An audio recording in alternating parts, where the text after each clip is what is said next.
Amen. God bless you. Amen. Bible को खोलेंगे।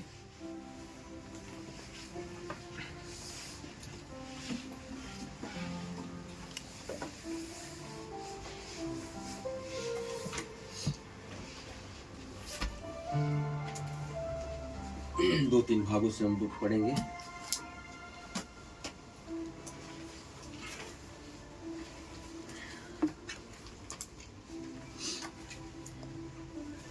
इब्रानियों, जिसको पास्टर भाई ने हमारे बीच में पढ़ा था और ब्रदर गोइको ने भी इस वचन को पढ़ा था और इस वचन को ब्रदर मार्टिन ने भी कल बुधवार को हमारे बीच में उन्होंने पढ़ा था। इब्रानियों 10, फिर उसके बाद यूहन्ना का पढ़ूंगा, फिर कुलुस्सियों जिसको ब्रदर जोसेफ कॉलमैन ने इसको पढ़ा था, और पहला पत्रस जिसको ब्रदर जोएल लिंटन ने 2017 में उन्होंने जब नया जन्म का प्रचार किया था तो उन्होंने इसी वचन को उठाया था। तो इब्रानियों 10, 1 से 7। क्योंकि व्यवस्था जिसमें आने वाली अच्छी वस्तु का प्रतिबिंब है पर उनका असली स्वरूप नहीं, इसलिए उन एक ही प्रकार के बलिदान के द्वारा जो प्रतिवर्ष अचूक चढ़ाए जाते हैं पास आने वाले को कदापि शुद्ध नहीं कर सकती, नहीं तो उनका चढ़ाना बंद क्यों ना हो जाता। इसलिए कि जब सेवा करने वाले एक ही बार शुद्ध हो जाते तो फिर उनका विवेक उन्हें पापी नहीं ठहराता। तीसरा वचन, परंतु उनके द्वारा प्रतिवर्ष पापों का स्मरण हुआ करता है, क्योंकि अनहोना है कि बैलों और बकरों का लहू पापों को दूर करे। इस कारण वह जगत में आते समय कहता है कि बलिदान और भेंट तूने नहीं चाहिए, पर मेरे लिए एक देह तैयार किया। होम बलि और पाप बलियों से तू प्रसन्न नहीं हुआ। तब मैंने कहा, देख मैं आ गया हूँ, पवित्र शास्त्र में मेरे विषय में लिखा है, आमीन, ताकि परमेश्वर तेरी इच्छा मैं पूरी करूं। आमीन। यूहन्ना 3,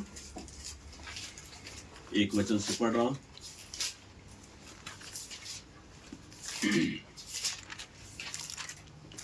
फरीसियों में से निकोदेमुस नाम एक मनुष्य था जो यहूदियों का सरदार था। उसने रात को यीशु के पास आकर उससे कहा, हे रब्बी, हम जानते हैं कि तू परमेश्वर की ओर से गुरु होकर आया है, क्योंकि कोई इन चिन्हों को जो तू दिखाता है यदि परमेश्वर उसके साथ ना हो तो नहीं दिखा सकता। यीशु ने उसको उत्तर दिया कि मैं तुझसे सच सच कहता हूँ, यदि कोई नए सिरे से ना जन्मे तो परमेश्वर का राज देख नहीं सकता है। निकोदेमुस ने उससे कहा, मनुष्य जब बूढ़ा हो गया तो क्यों कर जन्म ले सकता है? क्या वह अपनी माता के गर्भ में दूसरी बार प्रवेश करके जन्म ले सकता है? यीशु ने उसको उत्तर दिया कि मैं तुझसे सच सच कहता हूँ, जब तक कोई मनुष्य जल और आत्मा से ना जन्मे तो वह परमेश्वर के राज्य में प्रवेश नहीं कर सकता। 6वां वचन, क्योंकि जो शरीर से जन्मा है वह शरीर है और जो आत्मा से जन्मा है वह आत्मा है। अचंभा ना कर कि मैंने तुझसे कहा है कि तुझे नए सिरे से जन्म लेना अवश्य है। आमीन। और एक वचन को कुलुस्सियों 1 उसका 24 वचन से पढ़ूंगा, जिसको ब्रदर जोसेफ कॉलमैन ने 1979 अगस्त 13 तारीख और 20 तारीख को उन्होंने एक ही संदेश को प्रचार किया, भाग 1 और भाग 2 के रूप में, जो नए जन्म के ऊपर में ही था। उन्होंने इस वचन को उन्होंने उठाया। कुलुस्सियों 1, 24 से पढ़ रहा हूं। अब मैं उन दुखों के कारण आनंद करता हूं जो तुम्हारे लिए उठाता हूं, और मसीह के क्लेशों की घटी उसकी देह के लिए अर्थात कलीसिया के लिए अपने शरीर में पूरे किए देता हूं, जिसका मैं परमेश्वर का उस प्रबंध के अनुसार सेवक बना जो तुम्हारे लिए मुझे सौंपा गया।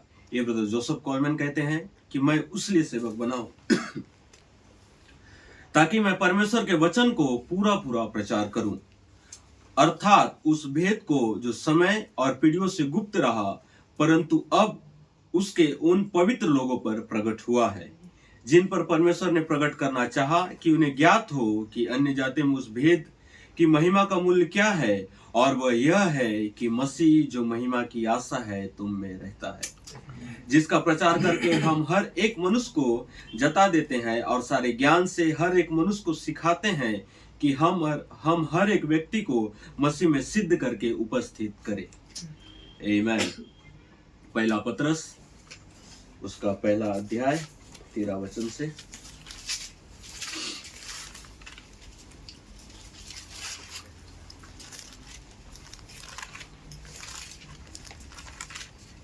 पहला पतरस पहला अध्याय 13 से पढ़ रहा हूं मैं। इस कारण अपनी बुद्धि की कमर बांधकर और सचेत रहकर उस अनुग्रह की पूरी आशा रखो जो यीशु मसीह के प्रकट होने के समय तुम्हें मिलने वाला है, और आज्ञाकारी बालकों की नाई अपनी अज्ञानता के समय की पूरी अभिलाषाओं के सदृश ना बनो, पर जैसा तुम्हारा बुलाने वाला पवित्र है वैसे तुम भी अपने सारे चाल चलन में पवित्र बनो, क्योंकि लिखा है कि पवित्र बनो क्योंकि मैं पवित्र हूं। और जबकि तुम हे पिता कहकर उससे प्रार्थना करते हो जो बिना पश्चाताप के हर एक काम के अनुसार न्याय करता है, तो अपने परदेशी होने का समय भय से बिताओ, क्योंकि तुम नहीं जानते हो कि तुम्हारा निकम्मा चाल चलन जो बाप दादों से चला आता है उससे तुम्हारा छुटकारा चांदी सोने अर्थात नाशवान वस्तु के द्वारा नहीं हुआ, पर निर्दोष और निष्कलंक मेमना अर्थात यीशु मसीह के बहुमूल्य लहू के द्वारा हुआ। उसका ज्ञान तो जगत की उत्पत्ति के पहले से ही जाना गया था, पर अब इस अंतिम युग के में तुम्हारे लिए प्रकट हुआ, जो उसके द्वारा उस परमेश्वर पर विश्वास करते हो जिसने उसे मरे हुओं में से जिलाया और महिमा दी कि तुम्हारा विश्वास और आशा परमेश्वर पर हो। सो जबकि तुमने भाईचारे का निष्कपट प्रीति के नियमित सत्य के मानने से अपने मन को पवित्र किया है, तो तन मन लगाकर एक दूसरे से अधिक प्रेम रखो, क्योंकि तुमने नाशवान नहीं पर अविनाशी बीज से परमेश्वर के जीवित और सदा ठहरने वाले वचन के द्वारा नया जन्म पाया है। आमीन। परमेश्वर इस पढ़े गए वचन पर आशीष दे। और दो उसका अध्याय को पढ़ रहा हूं 24 से। क्योंकि हर एक प्राणी घास की नाई है और उसकी सारी शोभा घास के फूल की नाई है। घास सूख जाती है और फूल झड़ जाता है, परंतु प्रभु का वचन युगानुयुग स्थिर रहेगा, और यही सुसमाचार का वचन है जो तुम्हें सुनाया गया है। आमीन। सो परमेश्वर इस पढ़े गए वचन पर आशीष दे। यस आमीन। अपने स्थान पर बैठ सकते हैं। आमीन। आप सभी को जय मसीह की सालोम फिर से एक बार परमेश्वर का पवित्र नाम से। आमीन। और मैं क्षमा चाहता हूँ, जब भी मैं संदेश को बोलता हूँ तो बहुत सारे भाई बहन मुझको बाहर मिलते हैं और कहते हैं कि भाई आप यहाँ पर आपका टंस जो है स्लिप हो गया, और कई बार मैं धुरी को धुरी बोलता हूँ और बीज जीवाणु को जीव जीवाणु ये वर्ड निकलता है। तो मेरे को एक कोट याद आता है जो भाई ब्रनम ने एक बार कहा था। और भाई ब्रनम जब उनके दांत में एक इन्फेक्शन हो गया था और वो एक डॉक्टर के पास गए, और डॉक्टर पास जाने के बाद डॉक्टर ने उनके दांतों को निकाला और एक जो टेम्पररी दांत होता है वहां पर लगा के उसको तार के साथ उन्होंने उनके दांतों को बांधा था। जब भाई ब्रनम पुलपीट में आए तब वो कहते हैं कि मेरा दांत में तार बंधा हुआ है और हो सकता है मेरा कई जगह जो टर्न्स है मेरा स्लिप होगा। ये भाई ब्रनम कहते हैं। जब उस कोट को पढ़ा तो मुझको लगा कि एक दांत में जब तार बंधा था तो उनका टर्न स्लिप हो रहा था, मेरा तो पूरा दांतों में तार बंधा हुआ है। तो आप थोड़ा देर सह लेना, जब कहीं कहीं टर्न स्लिप भी होगा तो शब्दों को मत पकड़िए, भावनाओं को समझिए, जैसा नबी ने कहा है। आमीन। तो परमेश्वर आप सभी को आशीष दे। जब मेरा टर्न स्लिप भी हो जाएगा और जिस दिन मेरा तार निकलेगा तो मैं और स्पष्ट रूप से आपके सामने बोलूंगा कि जैसा वचन कहता है। आमीन। तो कितना सुंदर समय है जैसा हम इस समय परमेश्वर हमको दिया है। एक नया जन्म को उसने लेकर आया, गर्भधारणा को उसने लेकर आया, और इस समय एक देह को परमेश्वर अब हमारे सामने प्रतिज्ञा कर रहा है कि मैंने तुम्हारे लिए एक देह को तैयार किया है।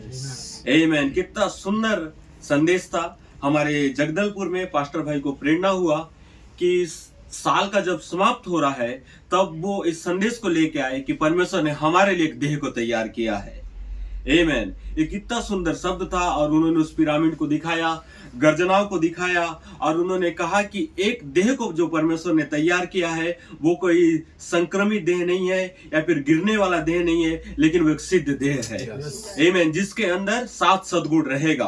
आमेन। विश्वास से लेकर उसके अंदर भाईचारा तक रहेगा। लेकिन भाई बोलते बोलते उन्होंने कहा कि जैसा ब्रदर ब्रनम ने नबी ने हमको बताया कि हो सकता है सद्गुण भी रहेगा, एक मनुष्य के अंदर तो गिर सकता है।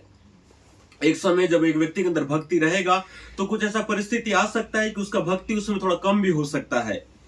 लेकिन इन सारे गुण रहने के बाद भी अगर उसके ऊपर जो सिरे का पत्थर है अगर वो उसके अंदर रहता है तो सारे गुण को वो सिरे का पत्थर उसको थाम कर रखता है।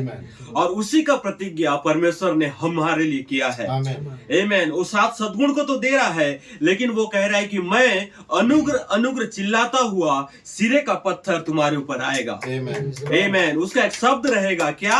इस सारों गुण के ऊपर परमेश्वर का अनुग्रह का आवश्यकता है।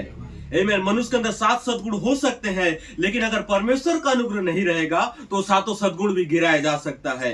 एक व्यक्ति के अंदर सद्गुण होने के बाद भी वो व्यक्ति गिर सकता है समय पर, लेकिन जब उसके ऊपर सिरे का पत्थर जो स्वयं मसीह है जब वो उसके अंदर रहेगा तो वो सारे सद्गुणों को वो थाम कर रखेगा। आमेन। उसी का प्रतिज्ञा परमेश्वर इस 2025 वर्ष में हमारे लिए कर रहा है। आमेन। इसीलिए पौलुस कहता है कि तूने भेंट और बलिदान नहीं चाहा, लेकिन तूने मेरे लिए एक देह को तैयार किया है। आमेन। वो देह उस समय यीशु था, लेकिन आज के समय में इस समय का देह वो पिरामिड है। आमेन। जिसका प्रतिज्ञा परमेश्वर ने हमारे लिए किया है। आमेन। कितना सुंदर था। हम क्या आप पास्टर भाई की सराहना करते हैं?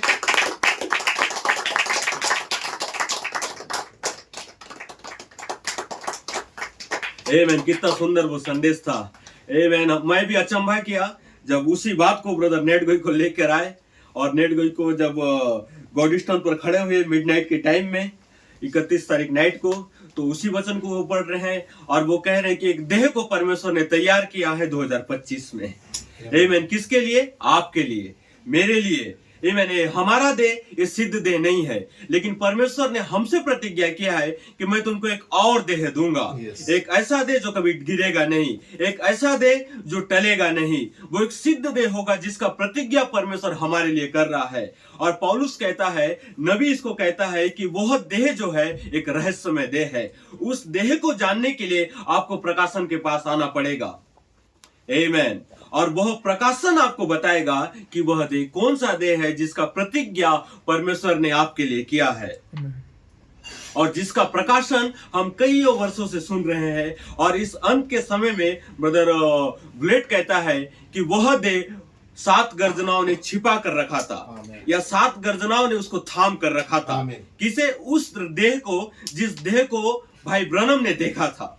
आमेन। एक सिद्ध देह जो एक प्रकट होता हुआ देह था जिसको नबी ने देखा। और वो भाई ब्रनम कहते हैं कि मैं उस रहस्य को जो एक देह का रहस्य था मैं उसको कब्र पर लेके जाता हूं। और वो उस रहस्य को कब्र में लेके चले गए, लेकिन वह जो रहस्य था कब्र के लिए नहीं था, लेकिन वह जो रहस्य था एक देह के लिए था। एक लोगों के लिए था जो इस लौदीकिया के बाहर उस जो लोग आने वाले थे उनके लिए वो रहस्य था।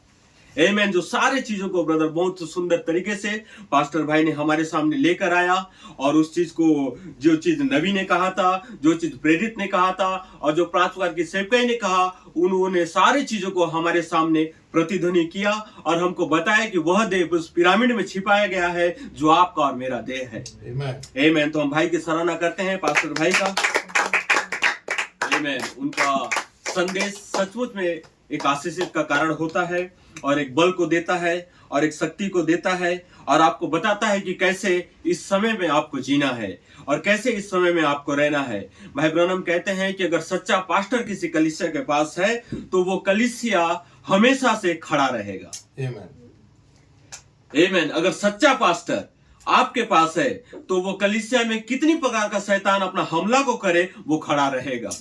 आमेन। भाई कहते हैं शायद उसका पत्ता वहां पे गिर सकता है, वो पेड़ हिल सकता है, लेकिन वो कभी भी चर्च गिरेगा नहीं, वो खड़ा ही रहेगा। और जितना आंधी तूफान आएगा वो चर्च और मजबूत होता चला जाएगा। तो जितना शैतान यहाँ पर चर्च पर हमला को भेज रहा है, तो वो आपको और हमको और अधिक मजबूत कर रहा है। क्यों? क्योंकि हमारे पास एक सच्चा चरवाहा है, आमीन, जो हमारे लिए दिया गया है। आमीन। तो भाई को परमेश्वर बहुत ऐसे आशीष दे, पास्टर भाई को। आमीन। तो मैं संदेश का अपना शुरुआत करने से पहले मैं ब्रदर मार्टिन का भी सराहना करता हूँ, आमीन, जो उन्होंने अद्भुत कमेंट को लेकर आया था 1 तारीख को, एलोहिम के तंबू पर नया जन्म। आमीन। कितना सुंदर वो चीज को उन्होंने लेकर आया। और जब वो उस चीज को बता ही रहे थे कि नया जन्म और उस तंबू के बारे में, और उन्होंने एक उदाहरण के रूप में उस मूसा के तंबू को लिया, जिसको भाई ब्रनम ने भी प्रचार किया है, और जिसको जोएल लेंटन ने 2013 वर्ष में जब वो पंजाब में आए थे, तो हमारा सारा कलीसिया वहाँ पंजाब में थे। शायद साउंड सही है, ओके। कोई ब्रदर यहाँ पर लिख रहे हैं कि साउंड अच्छा नहीं है। मलाया ब्रदर, क्या साउंड ठीक है? नहीं। अच्छा,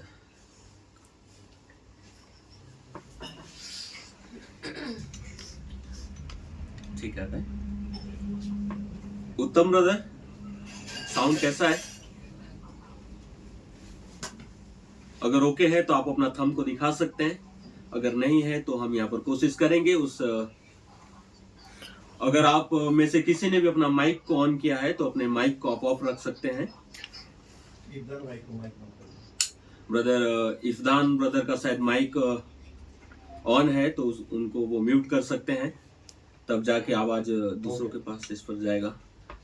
okay okay, God bless you. आमीन। तो मैं ब्रदर मार्टिन का उस कल का बुधवार का संदेश को मैं स्मरण कर रहा था जो उन्होंने दिया था। क्या आप भाई मार्टिन की सराहना करते हैं जो उस संदेश को मैंने लेके आया था, एलोहिम के तंबू पर नया जन्म। आमीन। वो मेरे बगल में ही बैठे हैं, तो मैं जितना ज्यादा उनको बोलूंगा तो शायद होगा मेरे को मना भी करे, लेकिन जब वो भाई बोल ही रहे थे तो मुझको स्मरण आया कि जोएल लेंटन ने 2013 में पंजाब पर जब उन्होंने कदम को रखा, पहली बार जब वो इंडिया में आए, और जब उन्होंने कदम को रखा तो उनका जो संदेश था यही संदेश था कि हम अब एलोहिम का तंबू में प्रवेश कर चुके हैं। और उन्होंने एग्जैक्ट जो ब्रदर मार्टिन ने उस 1 तारीख को जो उस मूसा के तंबू को लेकर आया था, उसी तंबू को या फिर उसी टेंट को ब्रदर जोएल लेंटन वहां पर लेके आए, और उन्होंने बताना वहां पे चालू किया कि कैसा परमेश्वर ने मूसा को कहा था एक तंबू बनाने के लिए, जहां पर उसने बाहरी आंगन को रखा, जहां पर हर प्रकार के लोग वहां पर आ सकते थे, और उसने एक भीतरी आंगन को रखा जो ढापा गया था, जहां पर केवल पवित्र व्यक्ति वहां पर जा सकता था या फिर याजक जा सकता था। लोगों का वहां पर बलिदानी लहू को लेकर वहां पर चढ़ा सकता था। लेकिन वहां पर एक और स्थान था जो परम पवित्र स्थान था, और वहां पे कोई व्यक्ति नहीं जा सकता था। वहां पर केवल एक महायाजक जो वो 12 पटुका उसको दिया गया था, या फिर 12 गोत्रों से जो चुना गया था, वो महायाजक वहां पर जा सकता था। जब इस बात को ब्रदर मार्टिन बता रहे थे तो मुझको स्मरण आया कि ब्रदर जोएल लेंटन ने कहा था कि अब हम उस तीसरे खिंचाव में जुड़ गए हैं। उस मूसा का तंबू को उन्होंने एक सेवकाई के साथ उन्होंने जोड़ दिया, और उन्होंने कहा कि जो खुला आंगन था वो भाई ब्रनम का मिनिस्ट्री था, जहां पर मलाकी 4 को परमेश्वर ने कहा कि तू संपूर्ण जगह में जाना और इस सुसमाचार को प्रचार करना। और मुझको वो दर्शन याद आता है जहां पर दानियल का 70 सप्ताह, वहां पर भाई ब्रनम 1961 वर्ष में, शायद वो 61 वर्ष है, अगस्त का महीना में भाई ब्रनम जब दानियल का 70 सप्ताह प्रचार करने के लिए आए, तो जैसे ही भाई ब्रनम पुलपिट में आए और उन्होंने पूरा ब्रनम टेबरनिकल को देखा, और उन्होंने कहा कि गुड मॉर्निंग चर्च, आपको देख के बहुत अच्छा लग रहा है, और जब मैं आपको देख रहा हूं तो मुझको एक दर्शन याद आया। और उन्होंने एक दर्शन को याद किया जो वो 24 वर्ष के थे, परमेश्वर ने उनको एक दर्शन को वहां पर दिया था।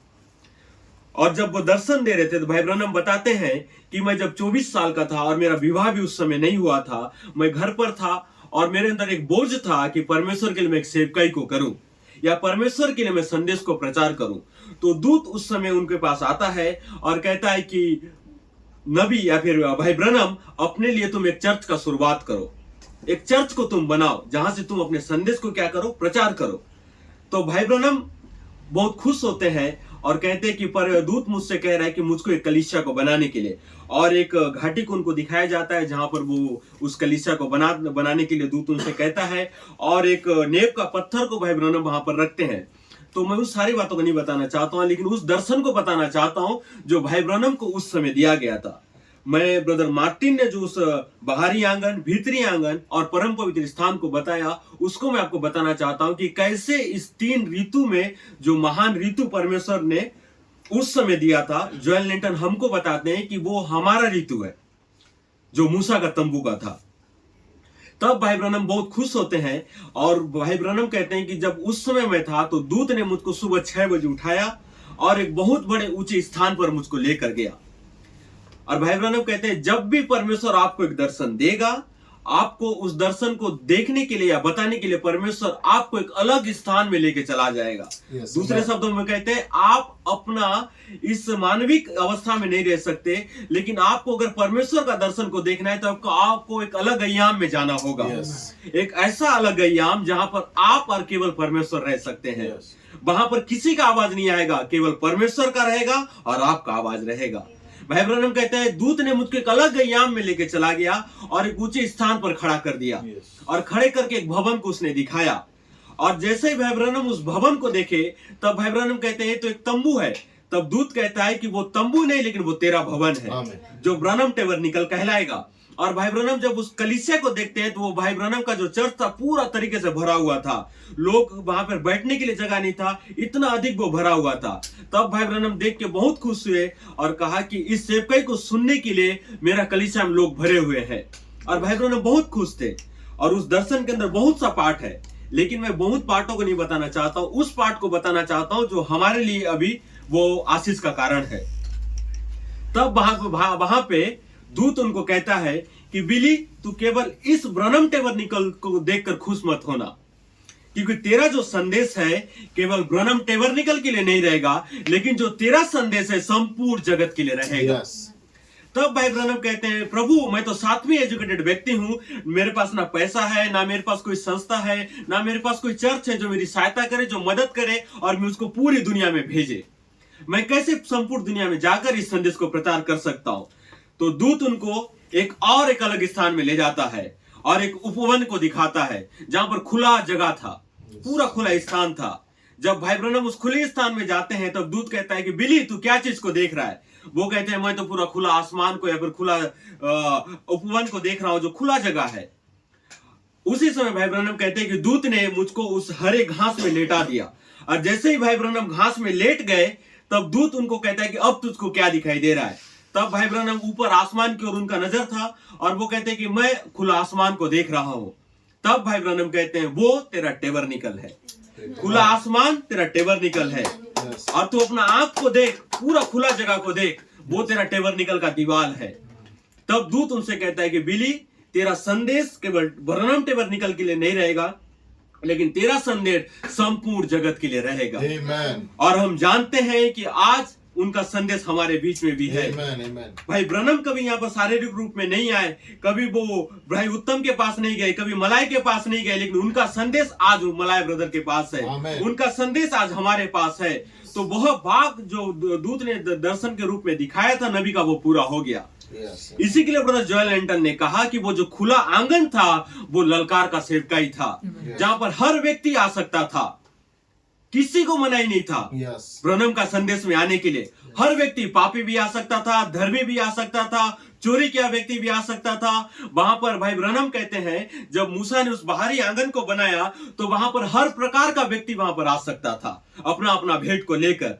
और उसी बाहरी आंगन में मौसम भी वैसा ही होता था। जब मन्ना गिरता था वो मन्ना को लोग उठाते थे और वो मन्ना कल के दूसरे दिन बासी भी हो जाता था, खराब भी होता था। और उस बाहरी आंगन में बारिश भी होता था, बाहरी आंगन में धूप भी होता था। तो बाहरी आंगन भाई ब्रनम कहते हैं कि वहां पर उन लोगों के अनुसार या मौसम के अनुसार वहां का पूरा जो वातावरण था उसी प्रकार का था।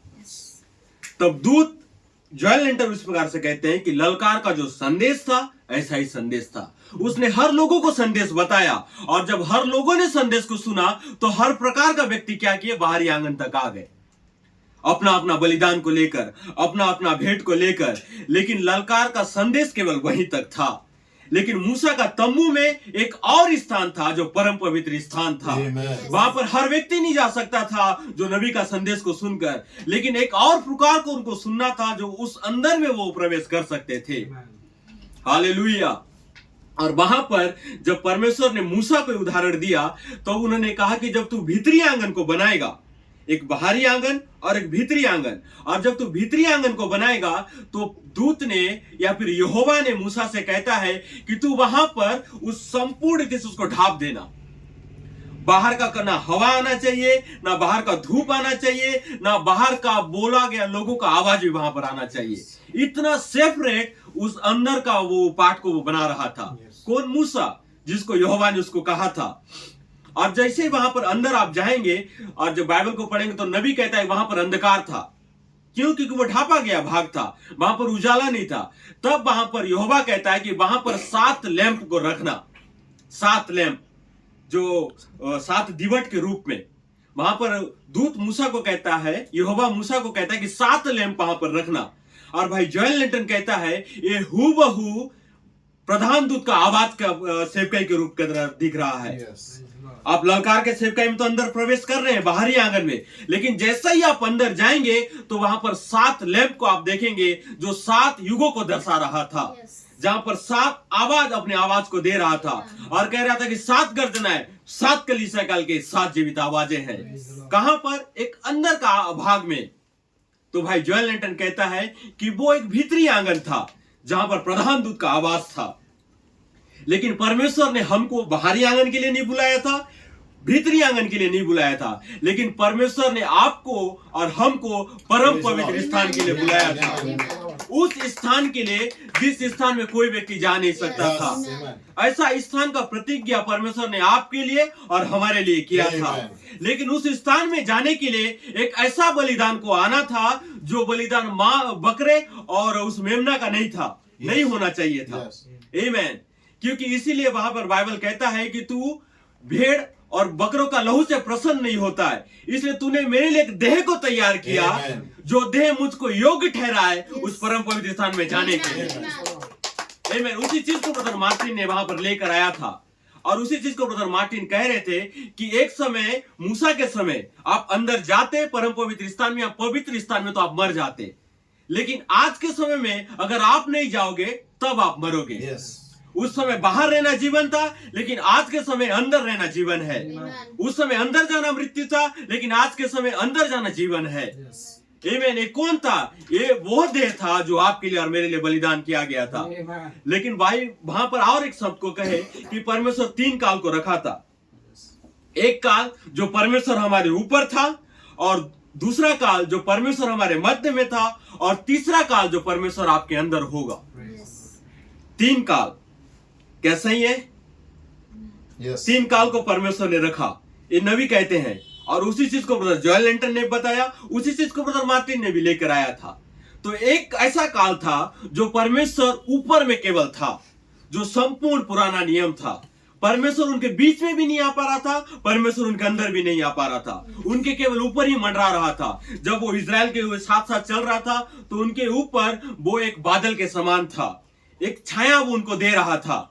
जब रात हो रहा था तो उनके ऊपर था एक अग्नि का स्तंभ में, परमेश्वर केवल उनके ऊपर था। एक ऐसा काल जहां पर नबी कहता है कि परमेश्वर उनके ऊपर। 3 काल जहां पर परमेश्वर ऊपर, मध्य में और अंदर। तो भाई जोएल लिंटन कहते हैं जो पुराना नियम था परमेश्वर केवल ऊपर ऊपर मंडरा रहा था, पूरा संत के ऊपर वो केवल ऊपर ही मंडरा रहा था। लेकिन परमेश्वर का कभी भी इच्छा नहीं था कि लोगों के केवल ऊपर मंडराए।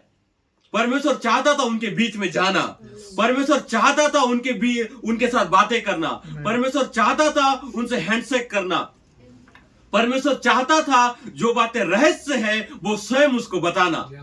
एक दूसरा महान काल के लिए या फिर दूसरा महान ऋतु में वो चाहता था इन सारी चीजों को करना, लेकिन वो कर नहीं पा रहा था। क्यों? क्योंकि वहां पर केवल लोगों के पास बलिदान के रूप में केवल भेड़ और बकरे का लहू था, जो कभी भी परमेश्वर उस लहू को देखकर उनके निकट वो आ नहीं सक रहा था। क्योंकि परमेश्वर जब से उन लहू को वो लेकर आ रहे थे और फिर जा रहे थे, पाप कर रहे थे, फिर उस लहू को ला रहे थे, फिर उस वेदी पर डाल रहे थे, फिर पाप कर रहे थे। इससे परमेश्वर को दुर्गंध आने लगा था उनका बलिदान से। परमेश्वर चाहकर भी उनके बीच में नहीं आ रहा था। लेकिन पौलुस कहता है, या फिर नया नियम कहता है कि तूने भेंट और बलिदान को नहीं चाहा। बहुत समय तक तो वो चाहा, लेकिन एक समय ऐसा आया कि परमेश्वर अब उसे घृणा करने लगा। परमेश्वर बोला कि नहीं नहीं नहीं, इस चीज को अब मैं नहीं चाहूंगा, लेकिन मैं एक ऐसा देह को तैयार करूंगा जो इससे उत्तम बलिदान को रहेगा। और वो प्रभु यीशु मसीह का लहू था, वो प्रभु यीशु मसीह का देह था। इसी के लिए ब्रदर तिमोथी स्मिथ लंदन में खड़े हुए और खड़े होकर उन्होंने सबसे पहला शब्द को उन्होंने कहा और मत्ती 1:18 को उसने उठाया और कहा कि यीशु का जन्म इस प्रकार था। किस प्रकार था? एक दूत वहां पर एक नारी के सामने प्रकट होता है और कहता है कि तू पवित्र आत्मा के जरिए से गर्भवती होगी। एक ऐसा देह जो भेंट और बलिदान से नहीं था, लेकिन एक सिद्ध देह था। आमीन, जो आपके लिए और मेरे लिए कुर्बान होने के लिए आया था। और जैसा ब्रदर मार्टिन बता रहे थे, और जैसे ही वो कलवरी क्रूस पर गया और जब उस पर भाला मारा गया, तो मंदिर का जो पर्दा था, जो मूसा के समय से वो पर्दा को वहां पर ढापा गया था और कोई व्यक्ति को जाने का अनुमति नहीं था। जैसे ही भाला मारा गया, वो पर्दा नीचे से ऊपर तक फट गया। एक ऐसा बलिदान जो उस मूसा का पर्दा को भी उसने फाड़ दिया। अब हर एक व्यक्ति और यीशु का जो उस लहू के जरिए से उस परम पवित्र स्थान में जा सकता था। आमीन। लेकिन परमेश्वर, जो मैं बता रहा था 3 काल को, परमेश्वर हमारे ऊपर, परमेश्वर हमारे मध्य में। तो पूरा पुराना नियम में परमेश्वर केवल ऊपर ऊपर मंडरा रहा था, लेकिन जैसा ही नया नियम आया, परमेश्वर ऊपर नहीं था, लेकिन परमेश्वर उनका मध्य में आ गया। आमीन, आमीन। किसके रूप में? यीशु का रूप में। चलता फिरता परमेश्वर एक काल में, आमीन, एक ऐसा काल, आमीन, जो परमेश्वर अब ऊपर नहीं मंडरा रहा है, लेकिन अब उनके बीच में चल रहा है। 2 कदमों के साथ में लोगों से बातें कर रहा है, वो भोजन को खा रहा है। आमीन, जिसका प्रतिज्ञा परमेश्वर ने मूसा के समय से किया था कि मैं एक दिन आऊंगा, वो अब 2 कदमों से चलकर आ रहा था। लेकिन उस समय भी लोग क्या कर रहे थे? वो पवित्र शास्त्र को ही ढूंढ रहे थे और कह रहे थे कि नहीं नहीं नहीं, परमेश्वर केवल हमारे ऊपर रहेगा, लेकिन हमारे बीच में नहीं आ सकता था। इसलिए यीशु ने कहा कि लोग अनंत जीवन पाने के लिए तुम शास्त्रों में अनंत जीवन को ढूंढते हो, लेकिन मेरे पास नहीं आते। क्यों? क्योंकि वो संपूर्ण शास्त्र का अनंत जीवन और यीशु के अंदर आ गया था। एक ऐसा काल जो परमेश्वर ऊपर था, वो काल को उसने बदल दिया। अब क्या किया? उस काल को, ऊपर का काल को हटा के उसने एक मध्यस्थता का काल को लेकर आ गया और उनके बीच में अब वो चल रहा है। एक ऐसा बलिदान जो संपूर्ण मानव जाति के लिए था। जिसको ब्रदर मार्टिन ने लेकर आया था। और जैसे ही भाई कह रहे थे, बहुत अच्छा लगा और बहुत सुंदर शब्दों को उन्होंने लेकर आया और उन्होंने बताया कि हम जो रह रहे हैं, ये परमेश्वर हमारे ऊपर, परमेश्वर हमारे मध्य में का काल नहीं है, लेकिन ये ऐसा काल है कि परमेश्वर आपके अंदर होना चाहता है। ये वो काल है, तीसरा महान काल। हालेलुया। परमेश्वर चाहता है आपके अंदर रहना। परमेश्वर चाहता है आपके जरिए से देखना। परमेश्वर चाहता है आपके कदमों के जरिए से चलना। परमेश्वर चाहता है आपके मुख से बोलना। परमेश्वर चाहता है अपना, आपके हाथों से अपने सारे वस्तु को उठाना। ये परमेश्वर का इच्छा है। परमेश्वर का इच्छा नहीं है कि वो केवल आपके ऊपर मंडराते रहे। परमेश्वर का इच्छा नहीं है कि केवल आपके बीच में वो चलते रहे, लेकिन परमेश्वर का इच्छा है आपके अंदर रह के जीना। ये वो तीसरा महान काल है जिसको परमेश्वर ने ठहराया था। और यही चीज आके वो निकोदेमुस के सामने कहता है, जो नया जन्म था, जो हर युग में तो जन्म था, हर युग का जो प्रकाशन वो उनको जन्म दे रहा था, लेकिन जब यीशु आया वो उसी चीज को बता रहा था निकोदेमुस के सामने। भाई ब्रनम कहते हैं कि जो नया जन्म का प्रचार है वो केवल एक शिक्षा है। जब भी आप नया जन्म का प्रचार को सुनेंगे तो कोई व्यक्ति नाच नहीं सकता है, कोई व्यक्ति उछल कूद नहीं कर सकता है, क्योंकि जो नया जन्म का संदेश है वो केवल एक शिक्षा होता है। क्योंकि जब पहला बार नया जन्म का प्रचार यीशु मसीह कर रहा है निकोदेमुस के सामने, तो उसका पल्ले ही नहीं पड़ा, उसको समझ में ही नहीं आया कि कैसा संदेश को यीशु यहां पर लेकर आया है। यीशु कहता है वो उस चिन्हों को देख कर आया था जो यीशु उस समय कर रहा था। संपूर्ण चिन्ह को उसने देखा। निकोदेमुस ने उसका चर्चा को सुना कि यीशु कैसा कैसा काम को कर रहा है, और अपना साथ से उसने मिलाया, अपना ज्ञान और बुद्धि से, और जब सारा चीजों से उसने मिलाया तो वो इस बात को समझ गया कि जब तक मसीह किसी के साथ ना हो तो इस चिन्ह को नहीं दिखा सकता है। वो चिन्ह और चमत्कार को देख कर आया था, जैसा ललकार का सेवकाई था। लोग केवल चिन्ह और चमत्कार को देखकर उस संपूर्ण संदेश में प्रवेश कर लिए थे। लेकिन वहां पर यीशु नहीं चाहता था कि लोग केवल चिन्ह और चमत्कार को देख कर आए, लेकिन यीशु चाहता था कि लोग ऐसा चीज को देखें जो चीज वो आंखों से नहीं देख पा रहे थे। इसीलिए जब निकोदेमुस उसके पास आया तो यीशु उसको तुरंत कहता है कि हे निकोदेमुस, जब तक तू जल नए सिरे से नहीं जन्म लेगा तब तक तू स्वर्गराज में प्रवेश नहीं कर सकता है। निकोदेमुस को ऐसा चीज सुनाई पड़ा जो उसने कभी सुना ही नहीं था। भाई ब्रनम कहते हैं कि सबसे बड़ा गड़बड़ी जो है हमारा जन्म में है। यीशु का जन्म और हमारा जन्म एक डिफरेंस जन्म है। हम माता के गर्भ से जन्म लिए तो एक पुरुष और एक स्त्री का मिलाप से हम जन्म लिए, लेकिन जो यीशु का जन्म था वैसा जन्म उसका नहीं था। वो एक कहा गया वचन से जन्मा एक व्यक्ति था। वो उसी भिन्नता को निकोदेमुस को बता रहा था कि हे निकोदेमुस, तुझको भी मेरे समान जन्म को लेना है। कैसा जन्म? कहा गया वचन के जरिए से जन्म। तो निकोदेमुस कहता है कि मैं कैसे वापस जन्म को ले सकता हूं? एक बार जब मैं पैदा हो गया, बूढ़ा हो गया, तो क्या मैं दोबारा उस गर्भ में जाऊं?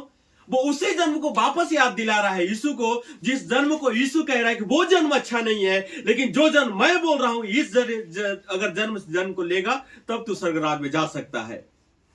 यीशु डिफरेंस को बता रहा है कि आपका जन्म अलग है और मेरा जन्म अलग है। इसीलिए ब्रदर टीम स्मिथ लंदन में आए और उन्होंने कहा कि यीशु का जन्म इस प्रकार था। किस प्रकार? कहा गया वचन से उसका जन्म हो रहा था। तो हमारा भी जन्म कहा गया वचन से होना चाहिए, और वो कहा गया वचन भाई ब्रनम के रूप में आया, या फिर भाई ब्रनम के जुबान में आया, और उसने कहा कि कहा गया वचन ही मूल बीज है। एक ऐसा बीज जो परमेश्वर का वचन है।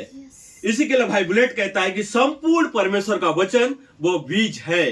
जब वो आपके अंदर आता है तो परमेश्वर, जब आपके अंदर आता है तो आपका गर्भ क्या करता है? उस बीज को लेता है, और एक अंडा जो उसके अंदर है वो एक गर्भधारणा को करता है ताकि एक बालक को वो जन्म दे। तो सबसे बड़ा जो गड़बड़ी है भाई ब्रनम कहता है वो हमारे जन्म में है। एक मनुष्य सर्वोत्तम चेतना संदेश में भाई ब्रनम उस संदेश में कहते हैं, एक व्यक्ति प्रश्न को लेकर आता है और भाई ब्रनम से पूछता है, बिली, क्या मनुष्य का जन्म सिद्ध है? तो भाई ब्रनम कहता है कदापि भी नहीं, उसका जन्म कभी भी सिद्ध नहीं है। मनुष्य जब माता के गर्भ से जन्म लेता है तो 16 तत्व से वो जन्म को लेता है, और उसको 5 इंद्रियां दिया जाता है, देखना, चखना, सूंघना, सुनना और स्पर्श करना। ये 5 इंद्रियां उसको दिया जाता है। वो एक डॉक्टर से कहते हैं क्या ये सही है? वो डॉक्टर कहता है हाँ ये सही है। वो डॉक्टर उसको पूछता है क्या बिली, इतना ही जन्म से हम स्वर्गराज में जा सकते हैं? भाई ब्रनम उत्तर को देते हैं नहीं, ये जन्म काफी नहीं है आपको स्वर्गराज में जाने के लिए। आपको एक और जन्म चाहिए, और वो कहते हैं वो है पवित्र आत्मा। एक ऐसा जन्म जो मनुष्य जाति के लिए अच्छा जन्म है, वो है पवित्र आत्मा। और वो कहते हैं कि नया जन्म आपका गलती को नहीं सुधारता है या फिर आपका डिलडोल को नहीं बदलता है, लेकिन नया जन्म एक नया सृष्टि है। आपका सृष्टि को वो बदल देता है कि आप किस तरीके से सृष्टि किए गए हैं। वो आपका नया जन्म जो आपका नया सृष्टि में लेकर चला आता है।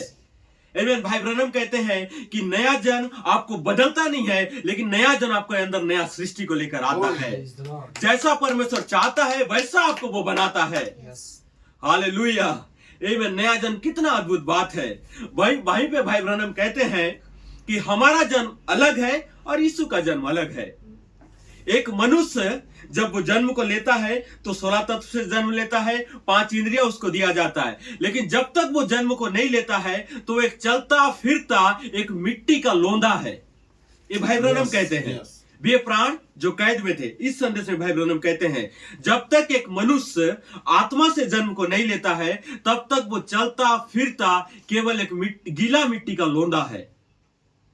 जब तक वो जन्म को नहीं लेता है तो आप और हम एक पानी से जन्म को तो ले सकते हैं, जो एक मनुष्य का क्रिया है पानी से जन्म को लेना, लेकिन एक क्रिया और है जो आत्मा से जन्म लेना है। जिसका जन्म का आवश्यकता आपको और हमको है। Amen. उसी में भाई ब्रैनम कहते हैं कि जब तक एक व्यक्ति नए सिरे से ना जन्मे तब तक वो चलता फिरता एक लाश है, लेकिन जिस दिन एक व्यक्ति नया जन्म को ले लेता है तो वो चलता फिरता एक मसीह बन जाता है। Amen. Amen. तब भाई ब्रैनम कहते हैं यही तो नया जन्म है। Amen. नया जन्म का मतलब ही भाई ब्रैनम कहते हैं कि मसीह आपके अंदर आ जाता है। Yes. मसीह आपके मुख से बोलता है। Amen. मसीह आपकी आंखों से देखता है। Yes. मसीह आपके कदमों से चलता है। Yes. मसीह आपके हाथों से स्पर्श करता है। Amen. मसीह अब मसीह नहीं रहता है, लेकिन मसीह वो आप बन जाते हैं। Amen. यही वो नया जन्म है। Yes. इसलिए भाई ब्रैनम कहते हैं कि वे प्राण जो कैद में थे और जब तक वो बाहर आएंगे तब तक उनका नया जन्म होना है, तभी Yes. वो बाहर आएंगे। Amen. Praise the Lord. Hallelujah. अगर जब तक वो नया जन्म नहीं लेंगे उनका प्राण अभी भी उस समय तक कैद में ही रहेगा। Yes. Yes. लेकिन भाई जोएल लेंटन कहते हैं एक महान पुकार को आना था। Yes. ब्रदर कॉल्विन कहते हैं कि जब तक पुनरुत्थान का पुकार नहीं आएगा तब तक आप नया जन्म नहीं पा सकते हैं। Yes. तो ये क्या चल रहा है? ये पुनरुत्थान का पुकार चल रहा है ताकि आपको और हमको नया जन्म दे, आमीन। ताकि आपको और हमको बताए कि जो आपका जन्म है वे जन्म खराब है, लेकिन एक और जन्म है जो आत्मा का जन्म है, जो सिद्ध जन्म है, जिसके जरिए से हम मसीह के राज में जा सकते हैं। आमीन। क्या सही है? Praise the Lord. आमीन। देखिए मैं बाइबल को उस भाग को पढ़ना चाहता हूं जहां पर जोएल लिंटन क्या कहते हैं। हमारे पास समय बहुत है, मैं आपको बताना चाहता हूं। जोएल लिंटन ने इसको प्रचार किया था और उनका शीर्षक है नया जन्म पाना अविनाशी बीज से और एक इफिसियों में।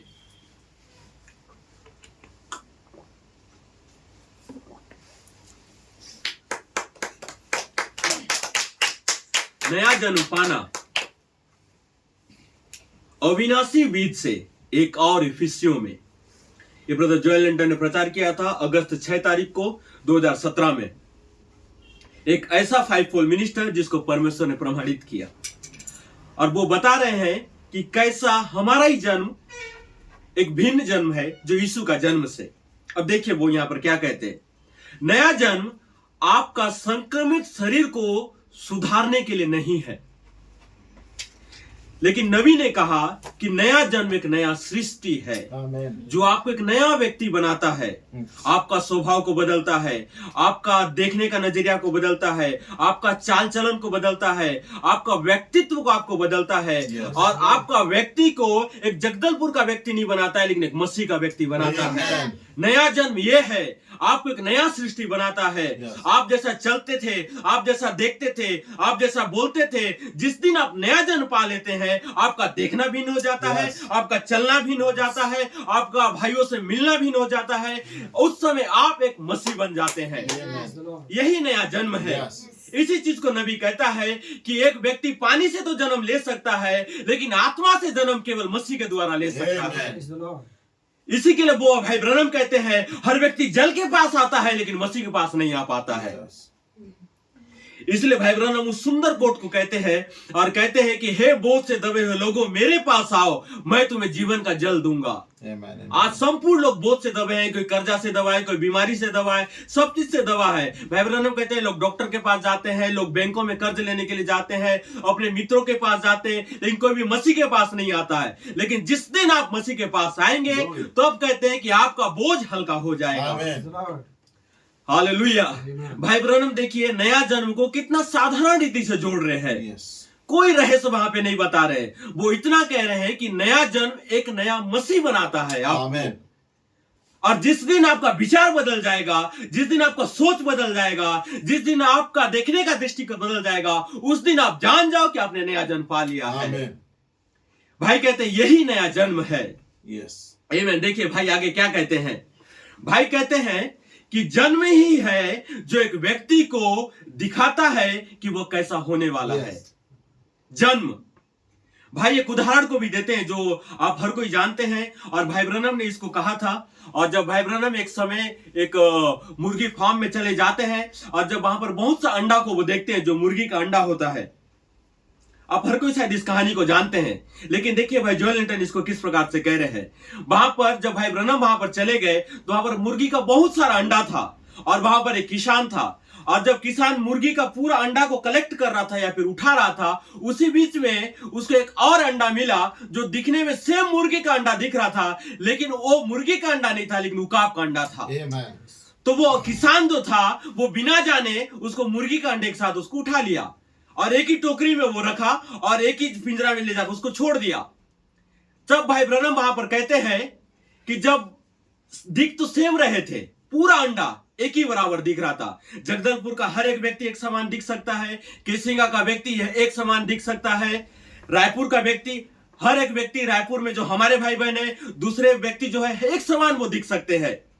संदेश के लोग एक समान दिख सकते हैं, कलीसिया के लोग एक समान दिख सकते हैं, कोई भिन्नता उनको ऊपर नहीं दिखाई देगा। ऐसा लगेगा कि वो भी मसीह है, हम भी मसीह है, वो भी ने पानी का बपतिस्मा लिया है, हम भी पानी का बपतिस्मा लिए हैं। भाई ब्रनम कहते हैं सब कलीसिया में बैठा हुआ व्यक्ति एक समान दिखता है, Yes. लेकिन एक बार एक जन्म को आने दो, Yes. एक ऐसा जन्म जो मसीह को मसीह प्रकट करेगा और ढोंगी को ढोंगी के रूप में प्रकट कर देगा। Amen. भाई ब्रनम कहते हैं जन्म ही है जो एक व्यक्ति को प्रकट करता है कि वो क्या है। Yes. हालेलुया, आमेन। भाई ब्रनम कहते हैं वो किसान उठा तो ले गया सब अंडे को एक साथ में, लेकिन जैसे ही वहां पे मुर्गी का बच्चा अपना अंडा से जब निकल रहा था तो मुर्गी के समान उसका चोंच था, मुर्गी के समान उसका टांग था, मुर्गी के समान उसका पंख था, लेकिन एक और अंडा जब फूटा, जब वहां से निकला तो उसका चोंच अलग दिख रहा है। Yes. मुर्गी के समान उसका चोंच नहीं है, मुर्गी के समान उसका टांग नहीं है, मुर्गी के समान उसका पंख नहीं है। भाई ब्रनम कहते हैं कि जन्म ही है जो एक व्यक्ति को दिखाता है कि वो मसीह है कि नहीं है। जन्म, नया जन्म। भाई ब्रनम कहते हैं जब तक आप नया जन्म नहीं पा सकते, आप एक ही समान दिख सकते हो, एक ही व्यक्ति के समान दिख सकते हो, एक ही कलीसिया का सदस्य के समान दिख सकते हो, लेकिन नया जन्म जिस दिन आएगा उस दिन आप प्रकट होगे कि आप एक मसीह हो कि नहीं। Praise the Lord. हालेलुया, आमेन। इसीलिए परमेश्वर क्या कर रहा है, नया जन्म को लेकर आ रहा है। इसीलिए ब्रदर बुलेट ने कहा कि हम अब नया जन्म के युग, ऐसे युग में आ चुके हैं जहां पर हमको नया जन्म पाना है। जब तक आप नया जन्म नहीं पा सकते, आप स्वर्ग राज को देख नहीं सकते हैं। यीशु का ये पहला संदेश था जो निकोदेमुस को प्रचार कर रहे थे। निकोदेमुस को बिल्कुल भी पल्ले नहीं पड़ा, और निकोदेमुस वापस तो अपना वो शारीरिक सोच विचार की ओर लेके चला गया। लेकिन जब पतरस के सामने यीशु जा रहा है तो वो उसको नहीं बोल रहा है कि तुझको वापस जल और आत्मा उस सारी चीजों से जन्म को लेना है, लेकिन यीशु उसके सामने केवल संदेश को प्रचार कर रहा है, केवल संदेश को दे रहा है, उसको बता रहा है कि कैसे परमेश्वर का राज्य है, Yes. कैसा परमेश्वर अपना राज इस आने वाले समय में स्थापित करने वाला है। सारा चीज को, चिन्ह को दिखा रहा है, चमत्कार को दिखा रहा है, संदेशों को प्रचार कर रहा है, पूरा नया नियम को संपूर्ण चेलों के सामने प्रचार कर रहा है। चेलों के सामने, Yes. निकोदेमुस के सामने उसने अलग संदेश को प्रचार किया और पतरस के सामने उसने अलग संदेश को प्रचार किया। लेकिन एक व्यक्ति को देखो, जब नया जन्म का संदेश को सुना, उसने कहा कि ये जो जन्म का प्रचार कर रहे हैं ये हमारा शिक्षा और सिद्धांत से मैच नहीं खाता है, वो वहां से चला गया। लेकिन एक ऐसा व्यक्ति वहां पर था जो एक तीसरा काल परमेश्वर जिसका प्रतिज्ञा किया था, परमेश्वर हमारे ऊपर, परमेश्वर हमारे मध्य में और परमेश्वर हमारे अंदर। Amen. तो परमेश्वर देखो उस समय काल को बदल रहा था। Yes. Amen. समय काल जो पुराना नियम का था, परमेश्वर केवल ऊपर ऊपर ऊपर पर मंडरा रहा था, लेकिन परमेश्वर एक ऐसे समय काल में आ गया था जो परमेश्वर अब उनके बीच में चल रहा है। Yes. Praise the Lord. आमेन। 2 कदमों से उनके बीच में लोग उसको जब देख रहे थे तो बोल रहे थे तो नासरत का यीशु है, आमेन, तो कारपेंटर का लड़का है या बड़ाई का बेटा है। लेकिन पतरस जानता था ये कारपेंटर का बेटा से बढ़कर है, ये मनुष्य का पुत्र है जो हमारे बीच में चल रहा है, संपूर्ण चिन्ह और चमत्कार को दिखा रहा है। आमेन। जब चेलों को वो लूका शायद 18 वचन में है, शायद उस वचन को याद नहीं कर पा रहा हूं, लूका 18 में यीशु संपूर्ण चेलों को बुलाता है और उनको आज्ञा को देता है या सामर्थ को देता है कि जाओ संपूर्ण जगत में जाओ या संपूर्ण नगर में जाओ और मेरा नाम का प्रचार करो, लोगों को सुसमाचार सुनाओ, लोगों को बताओ कि मसीह का राज्य अब आ चुका है। Yes. आमीन। उनको चंगाई करने का सामर्थ देता है, उनको बोलने का सामर्थ देता है, दुष्ट आत्मा निकालने का सामर्थ देता है, सब सामर्थ उनके पास दे देता है। और वे जाते हैं, नगर नगर प्रचार करते हैं और संपूर्ण कार्य को करते हैं, और संपूर्ण इजराइल में उनका कार्य क्या होता है, फैल जाता है। हेरोदेस के पास भी इसका खबर चला जाता है कि ऐसे ऐसे लोग आ गए हैं जो ऐसा ऐसा चिन्ह चमत्कार को दिखा रहे हैं जो हमारा शास्त्री या फिर ज्ञानी व्यक्ति उस कार्य को दिखा नहीं सकता है। हेरोदेस भी चिंता में आ गया, क्योंकि वो सोचता था कि यूहन्ना ही है जो मसीह जो मेरा राज्य को छीन सकता है। वो यूहन्ना का सर को कटवा दिया, और हेरोदेस कहता है मैंने तो यूहन्ना का सर को कटा दिया, और कौन दूसरा यहाँ पर चिन्ह चमत्कार दिखाने वाला आ गया। बहुत चिंतित हो जाता है। और जब ये सारा चीज को वहां पर होता है तो यीशु के निकट वे संपूर्ण चेले लौट के आते हैं, और यीशु उनसे एक प्रश्न को पूछता है कि लोग मनुष्य के पुत्र को क्या कहते हैं। Yes. लोग कहता है, कोई एलिया कहता है, कोई यूहन्ना बपतिस्मा दाता कहता है, कोई भिन्न भिन्न प्रकार के नाम को बताते हैं यीशु को कि तुझको कोई ये कहता है, कोई वो कहता है। लेकिन वहां पर चेलों को यीशु पूछता है कि तुम मुझको क्या कहते हो। सब चेले थे, लेकिन सबसे पहले पतरस ने अपना हाथ को उठाया और कहा कि प्रभु मैं कुछ कहना चाहता हूं, तू मसीह है। Amen. यीशु को ज्यादा रहस्य उसको प्रचार करना नहीं पड़ा, ज्यादा संदेश उसको बताना नहीं पड़ा। उसको केवल इतना बताना पड़ा कि कैसा एक व्यक्ति नया जन्म ले सकता है, Amen. कैसा मसीह के राज्य में जा सकता है। उस समय पतरस अपना हाथ उठाता कहता है कि तू मसीह है। Amen. तब पतरस को कहता है कि ठीक है, इस बात को किसी को मत बताना, लेकिन सुन, इसी प्रकाशन पर मैं अपना कलीसिया को बनाऊंगा। Amen. भाई ब्रनम कहते हैं कौन सा प्रकाशन? वह प्रकाशन जिस दिन मनुष्य जान जाता है कि परमेश्वर हमारे ऊपर नहीं है, लेकिन परमेश्वर हमारे मध्य में है। एक महान प्रकाशन जिस दिन मनुष्य जाति जान जाएगा कि परमेश्वर हमारे ऊपर ऊपर नहीं मंडरा रहा है, लेकिन परमेश्वर हमारे बीच में है। उस दिन परमेश्वर उस व्यक्ति का प्रकाशन के ऊपर कलीसिया को बनाएगा। Amen. एक ऐसा काल, Yes. आमीन, जिसको नबी ने कहा कि परमेश्वर 3 काल में अपने आप को व्यक्त करता है। परमेश्वर उनके ऊपर, परमेश्वर बीच में और परमेश्वर अंदर। Yes. लेकिन परमेश्वर उनके बीच में ही चलना नहीं चाह रहा था। परमेश्वर चाह रहा था कि पतरस के उसके बीच में मैं ना रहूं, लेकिन पतरस के मैं अंदर आ जाऊं। Amen. एक ऐसा समय काल को प्रकट करना चाह रहा था कि मैं पतरस, मैं तेरे साथ तो इस देह में कुछ ही दिन के लिए हूं, लेकिन मैं जाऊंगा, लेकिन मैं वापस फिर आऊंगा। Amen. हालेलुया। एक प्रतिज्ञा परमेश्वर कर रहा है। किस चीज का? एक तीसरा समय काल का, Yes. जो परमेश्वर उनके बीच में नहीं, लेकिन उनके अंदर आना चाह रहा था। Yes. आमीन। क्या ही अद्भुत काल है जिस काल में हम रह रहे हैं। Yes. परमेश्वर ने उसको संपूर्ण बातों को उसने बताया, और जब वो जा रहा था तो उसने कहा कि तो मैं जा तो रहा हूं, लेकिन मैं वापस आऊंगा। Amen. एक ऐसा काल जो उनके अंदर अब आना चाह रहा था। यीशु कलवरी क्रूस में बलिदान हुआ, 3 दिन के बाद जी उठा, 40 दिन उनके साथ रहा, खाया पिया, सब चीज किया। और जब वो 40वां दिन उठा लिया गया, और जब 10 दिन के बाद जब वे एक साथ इकट्ठा थे और उसी का बोला गया बात को क्या कर रहे थे, स्मरण कर रहे थे, Yes. वार्तालाप कर रहे थे कि जब वो हमारे साथ था क्या क्या वो हमको बोल रहा था, क्या क्या उसने बताया था। उसने बताया था कि मनुष्य का पुत्र पापियों के हाथ पकड़ाया जाएगा, उसको सताया जाएगा, उसको मारा जाएगा, लेकिन मारने के बाद वो 3 दिन के बाद जी उठेगा। और वो जी के उठा, हमारे बीच रहा, खाया पिया, चला गया। लेकिन उसने कहा कि मैं जाता हूं, लेकिन मैं वापस फिर आऊंगा। Amen. एक ऐसा समय काल जो परमेश्वर बीच में नहीं, लेकिन अब अंदर आना चाह रहा था। Praise the Lord. हालेलुया। आमीन। परमेश्वर क्या कर रहा है? उनको प्रतिज्ञा दे रहा है कि सुन पतरस, मैं तेरे साथ तो हूं, लेकिन मैं जाऊंगा और उसके बाद मैं तेरे अंदर आऊंगा। Amen. उस समय तू पतरस नहीं रहेगा, लेकिन पतरस पवित्र आत्मा बन जाएगा। आमीन। कब? जब वो नया जन्म को पाएगा, जब मसीह उसके अंदर आ जाएगा। इसी के लिए ब्रदर जोसेफ कॉलबैन 1979 वर्ष में कहते हैं, अगस्त का महीना में 20 तारीख को आके कहते हैं कि मसीह जो महिमा की आशा है जो तुम में रहता है, वो नया जन्म है। Yes. Praise the Lord. Hallelujah. Amen. आमीन। आमीन। मैं उस वचनों को पढ़ देना चाहता हूं।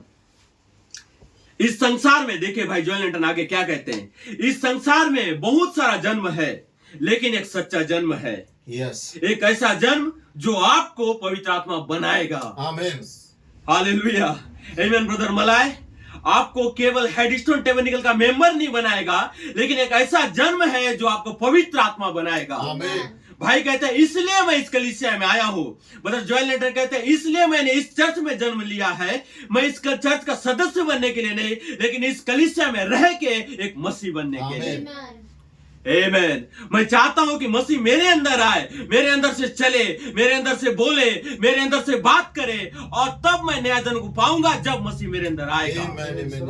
हालेलुया। जोएल लेंटन कहते हैं यही तो नया जन्म है। आपका अंग अंग को बदलेगा नहीं, लेकिन आपको संपूर्ण रीति से पवित्र आत्मा बना देगा।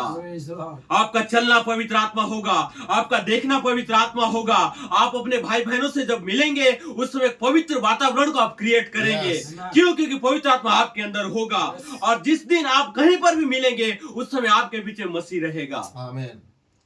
भाई जोएल लेंटन कहते हैं यही तो है नया जन्म। क्या? मसीह आपके अंदर जो महिमा की आशा है। आमीन। कहीं पर आशा नहीं है, केवल मसीह में आशा है, और वह आशा आपके अंदर रहेगा। और जिस दिन वो आपके अंदर रहेगा आप स्वयं एक मसीह बनेंगे। आमीन। देखिए आगे भाई क्या कहते हैं। यीशु का यह पहला संदेश था, क्या? नया जन्म आपको पाना है। यीशु का यह अंतिम संदेश भी था, आपको नया जन्म पाना है। क्या उसने कभी अपने संदेश को बदला? उसने कभी भी नहीं बदला। भाई कहते हैं कि देखो सबसे बड़ा गड़बड़ी जो है हमारे जन्म में है। अय्यूब 14:1 में कहता है, भाई जोएल लेंटन कहते हैं कि जो यीशु का जन्म था वो डिफरेंट जन्म था, और हमारा जो जन्म है हमारा डिफरेंट जन्म है।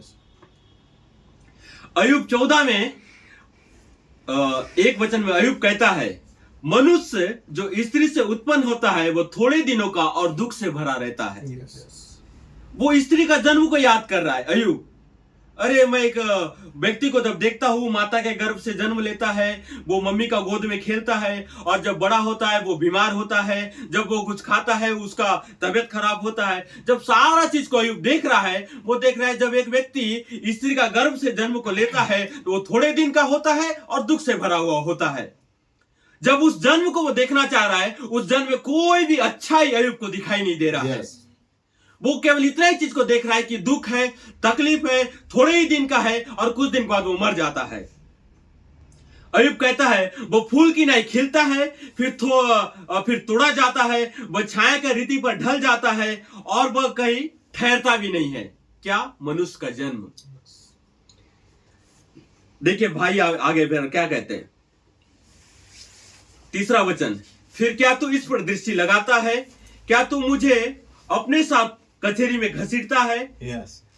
भाई अय्यूब यहां पर कहता है अशुद्ध वस्तु से शुद्ध वस्तु कौन निकाल सकता है? दूसरे शब्दों में अय्यूब अपना बॉडी को कह रहा है ये अशुद्ध बॉडी है, इस बॉडी से कोई भी अच्छा चीज नहीं निकाल सकता है। अशुद्ध चीज से कौन शुद्ध चीज को निकाल सकता है? भाई कहता है कोई भी नहीं निकाल सकता है। तब भाई जोएल लेंटन कहते हैं कि देखो अय्यूब अपना जन्म को क्या कर रहा है? कोस रहा है, और वो बता रहा है कि मनुष्य का जन्म अच्छा नहीं है। मनुष्य का जन्म थोड़े ही दिनों का होता है, दुख से भरा हुआ होता है, तकलीफों से भरा हुआ होता है, झूठ बोल रहा होता है, चोरी कर रहा हुआ होता है, उसके अंदर कुछ भी अच्छा नहीं होता है। वो थोड़े ही दिन का होता है। अरे फूल के समान वो उगता है, तोड़ा जाता है, फिर नाश हो जाता है, उसका कोई ठिकाना नहीं होता है। वो वृक्ष को देखता है, वृक्ष को जब काटा जाता है तो वृक्ष वापस बढ़ता है, लेकिन मनुष्य जब मर जाता है तो वो सो जाता है। वो देख रहा है कोई भी आशा नहीं है मनुष्य का जन्म में। भाई जोएल लेंटन कहता है कि जब वो मनुष्य अपना जन्म को देख रहा था और कोस रहा था तो परमेश्वर को नीचे आना पड़ा और 7वीं मोहर को खोलना पड़ा। एक ऐसा मोहर जिसके नीचे एक ऐसा देह था जो स्त्री का जन्म से भी बेहतर जन्म था। भाई जोएल लेंटन कहते हैं कि यहोवा को नीचे आना पड़ा एक आंधी के रूप में, और उसके निकट प्रकट होना पड़ा, और उसको कहना पड़ा कि ये कौन मनुष्य है जो मूर्खता का बात को कर रहा है। ठीक है, तूने केवल स्त्री का जन्म को देखा है जहां पर बालक जन्म को लेता है, दुख से भरा हुआ होता है, लेकिन तू वो जन्म को क्यों नहीं देख पा रहा है जो जन्म को मैं आदि से पहले तेरे लिए ठहराया है। हालेलुया, आमीन। एक ऐसा जन्म जो 7वीं मोहर के नीचे आपके लिए और मेरे लिए रखा गया था। परमेश्वर एक दर्शन को उसको दिखा रहा है, उसको ऊपर उठाया, सर को खोल दिया, तो अय्यूब देख रहा है कि वहां पर एक और व्यक्ति है। जब अय्यूब स्वर्ग की ओर अपनी नजर को उठा रहा है और स्वर्ग पर देख रहा है कि एक व्यक्ति, अरे मेरे ही जवान दिख रहा है, जो आराधना कर रहा है, जो बीमार भी नहीं है, जो तकलीफ भी नहीं है, जो झूठ भी नहीं बोल रहा, एक सिद्ध देह को वहां पर देख रहा है।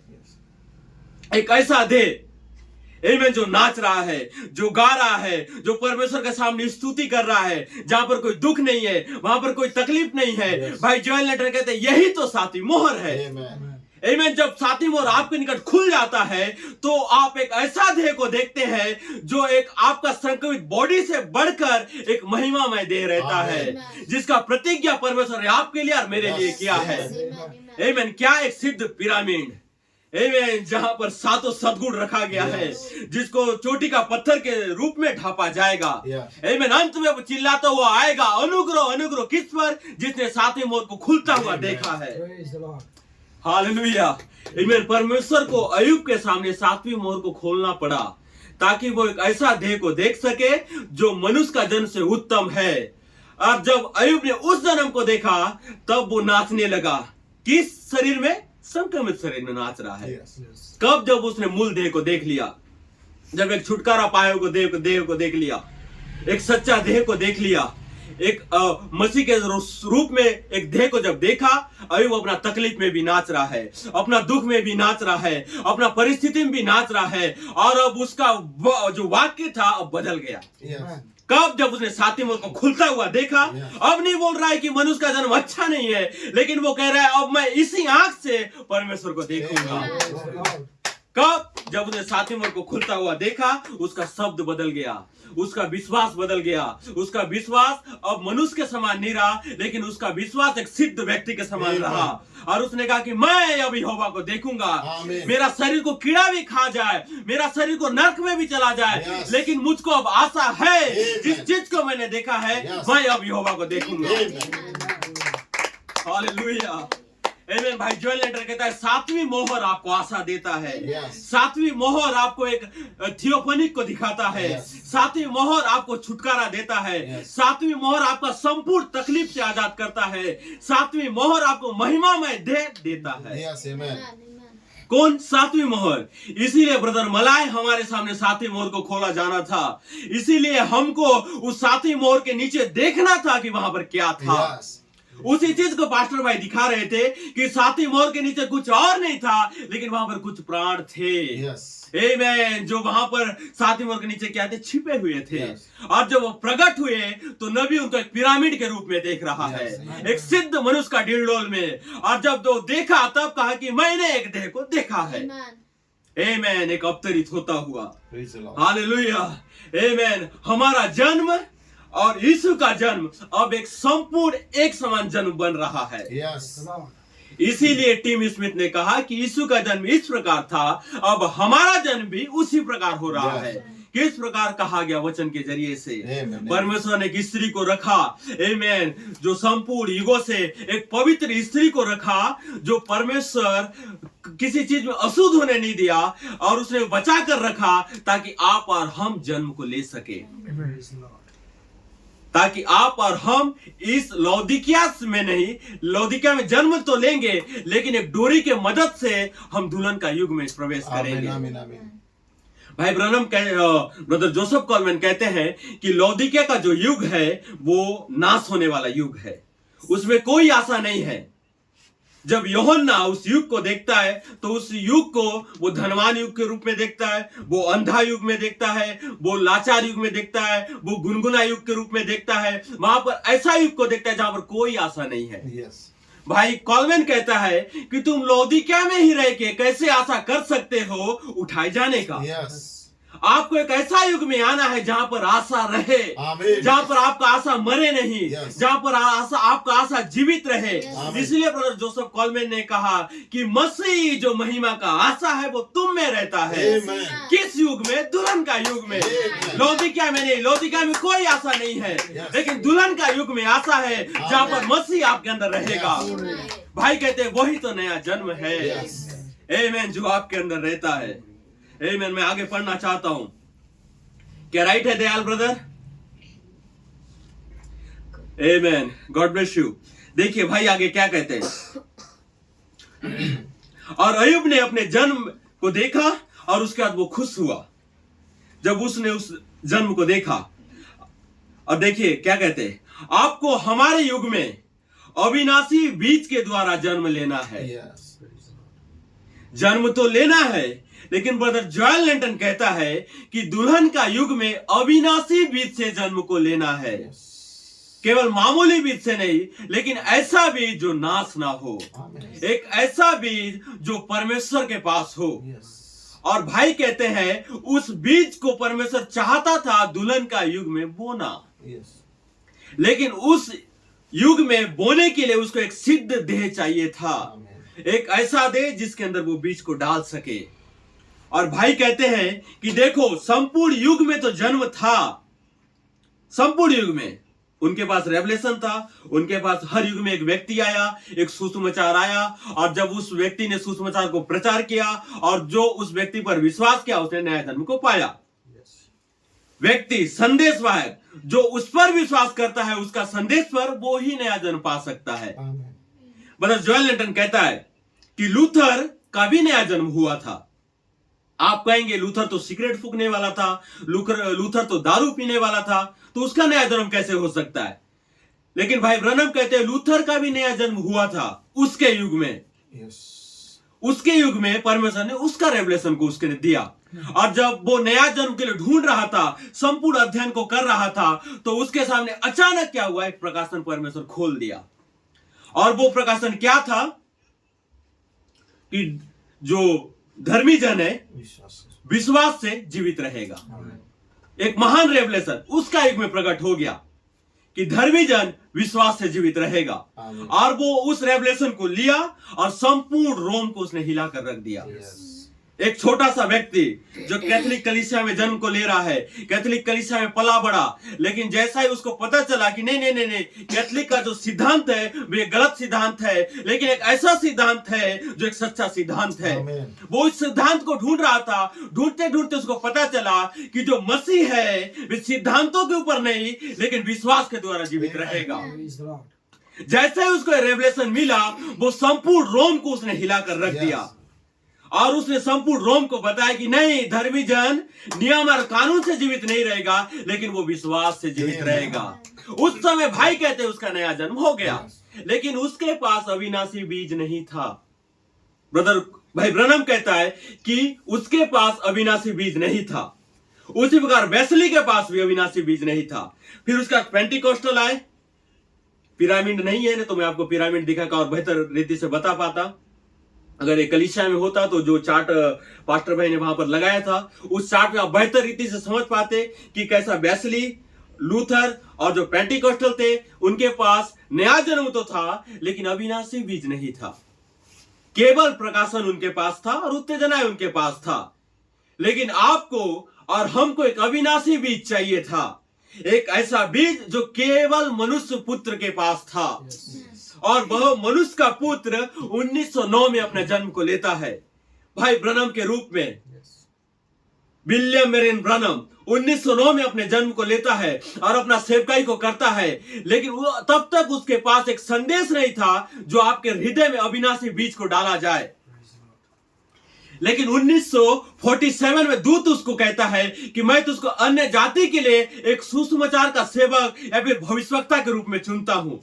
मतलब जॉयल लेटर कहता है उस समय जो नबी था वो नबी अब नबी नहीं था, विलियम मेरिन ब्रनम नहीं था, लेकिन वो स्वयं अब मनुष्य का पुत्र बन रहा था। Amen. कब? जब मसीह उसके अंदर कदम को रख रहा था।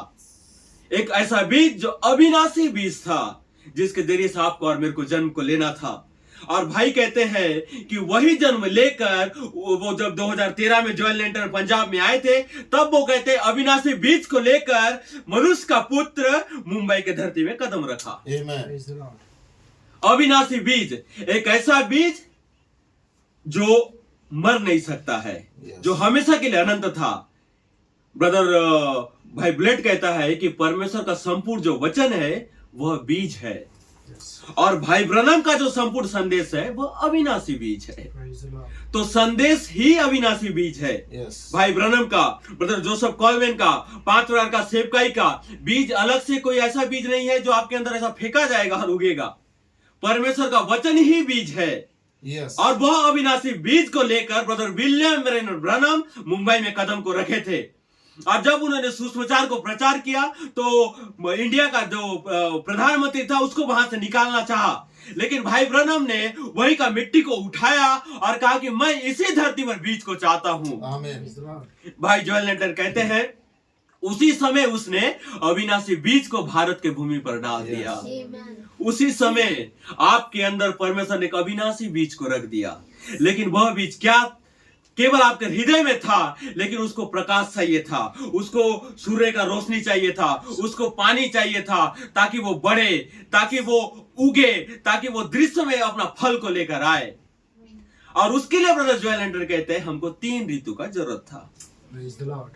3 महान ऋतु का, ललकार, प्रधान दूत और अंतिम तुरी का सेवकाई का, जहां पर ललकार के जरिए से आपके अंदर एक बीज को बोया जाना था और प्रधान दूत का आवाज में आपका बीज को वहां पर अंकुरित होना था, या फिर उसके ऊपर सूर्य का प्रकाश को लाना था, पानी को डाला जाना था एक प्रधान दूत के आवाज के रूप में, ताकि आपके अंदर का बीज आपके अंदर रह के मरे नहीं, लेकिन वो जीवन में आए। Yes. एक 3 महान ऋतु के जरिए से। और उसीलिए ब्रदर जोएल लेंटन कहता है कि हम पहला ऋतु को पार कर चुके हैं, हम दूसरे ऋतु में प्रवेश कर चुके हैं, और अब हम दूसरे ऋतु को पार करके तीसरे ऋतु में आ चुके हैं।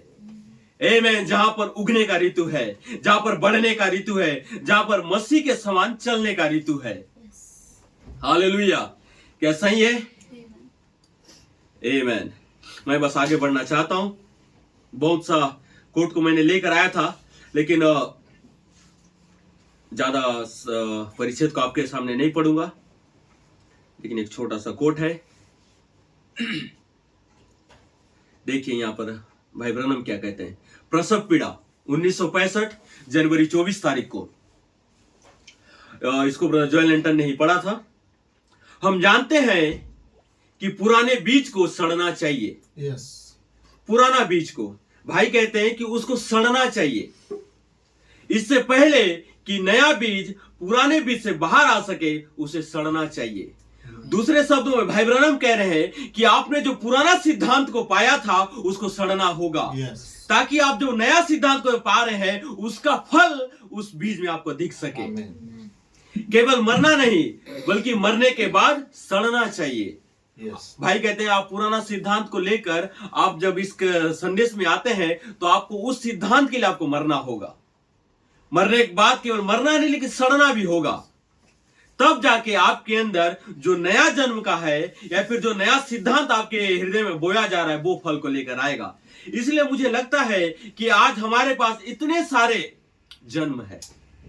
कौन कह रहे हैं? भाई ब्रनम। इसीलिए मुझको ऐसा लग रहा है जब मैं हर कलीसिया में जाता हूं तो हर कलीसिया अलग अलग सिद्धांत को प्रचार कर रहा है। कोई बोल रहा है कि नहीं नहीं नहीं, खाली पानी से बपतिस्मा लो आपका नया जन्म हो जाता है। कोई बोल रहा है कि नहीं नहीं नहीं, आप हमारा कलीसिया में रजिस्टर में नाम लिखाओ आपका नया जन्म हो जाता है। भाई ब्रनम कहते हैं जब मैं संपूर्ण जगह जा रहा हूं तो हर व्यक्ति के पास अलग अलग जन्म है। लेकिन भाई ब्रनम कहते हैं कि मुझे ऐसा लगता है कि इन संपूर्ण जन्म के बाद एक वास्तविक जन्म है। Praise the Lord. एक वास्तविक जन्म है। Yes. आमीन। जो संपूर्ण जन्म को तो मैं सुन रहा हूं हर कलीसिया में जा जाके, लेकिन भाई ब्रनम कहते हैं इन सब जन्म के बाद एक वास्तविक जन्म है। Yes. अब देखिए, एक व्यक्ति आपके लिए सहानुभूति को रख सकता है और वो पुराने पुराने बातों को आपको बता सकता है, कहानियों को, स्टोरियों को आपके निकट बता सकता है कि नबी ये बोला, नबी वो बोला, नबी ने ये किया, नबी ने वो किया।